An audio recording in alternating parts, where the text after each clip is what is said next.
10,000 சஹாபிகளை அழைத்து கொண்டு மக்காவுக்கு போறாங்க. மதீனாவிலிருந்து 2 பேர் போறாங்க, மறைஞ்சு போயிடலாம். மேக்சிமம் 10 பேர் போறாங்கன்னு வைங்களேன், அதுவே கஷ்டம் தான். மறைஞ்சு போறாங்கன்னு வைங்க. 1000 பேர் ஒரே மாதிரி போகும்போது மறைஞ்சு போக முடியுமா? 10,000 பேரும் யாருடைய கண்ணிலும் படாமல் போக வேண்டும் என்று ஸல்லல்லாஹு அலைஹி வஸல்லம் விரும்புறாங்க.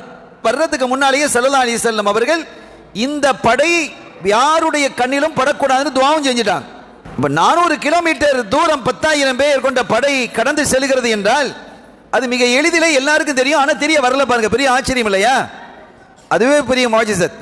மக்காவை நெருங்குற வரைக்கும் யாருக்குமே, மக்காவில் உள்ள யாருக்கும் இவ்வளவு பெரிய ஒரு படை வருகிறது என்பது தெரியாது. இது எதற்காக என்று சொன்னால், இந்த தகவல் நேரத்தோடையே அவங்களுக்கு, மக்காவாசிகளுக்கு கிடைச்சா அவங்க ஒரு பெரிய படையை தயார் பண்ணி வச்சிருவாங்க. தயார் பண்ணி வைத்தால் என்ன நடக்கும்? சண்டை நடக்கும், யுத்தம் நடக்கும். புனிதமான மண்ணாக இருக்கக்கூடிய மக்காவிலே ரத்த ஆறு ஓடும். ரத்தம் சிந்தாமல் மக்காவை கைப்பற்ற வேண்டும். இதுதான் அவங்களுடைய பிளான், திட்டம்.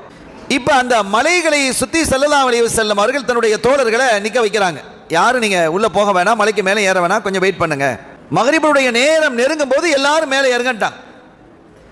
பரவலாக ஏறணும், எல்லாரும் ஒரே பக்கமாக ஏறாம நீங்க பரவலாக மக்காவை சுற்றி ஏறணும் அப்படின்னு சொல்றாங்க. இருட்டின பிறகு நீங்க என்ன செய்யணும்னா விளக்கு ஏத்தணும். எல்லாரும் விளக்கு ஏத்துங்க, தனித்தனி விளக்குகள் ஏற்றுங்கள் அப்படின்னாங்க.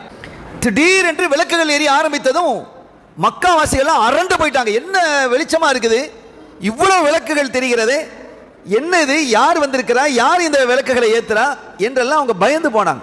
அப்படி ஒரு பயத்தை ஏற்படுத்துவதற்காகத்தான் ஸல்லல்லாஹு அலைஹி வஸல்லம் இந்த காரியத்தை செய்ய சொன்னாங்க. இதற்கு பெயர் உளவியல் தாக்குதல். ஒரு பயத்தை ஏற்படுத்தி சண்டைக்கு வராம ஆக்குறது.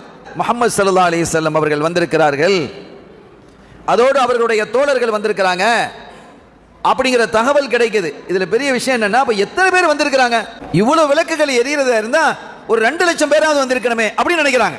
ஒரு விளக்குக்கு 20 பேர் என்றாலும் கூட 2 லட்சம் பேர் ஆச்சே. மனசளவில் தோத்து போயிட்டாங்க. சண்டை போடுறதுக்கு பயம் வந்துருச்சு. எனவே சண்டை இல்லாமலேயே மக்காவை ஸல்லல்லாஹு அலைஹி வஸல்லம் கைப்பற்றிட்டாங்க.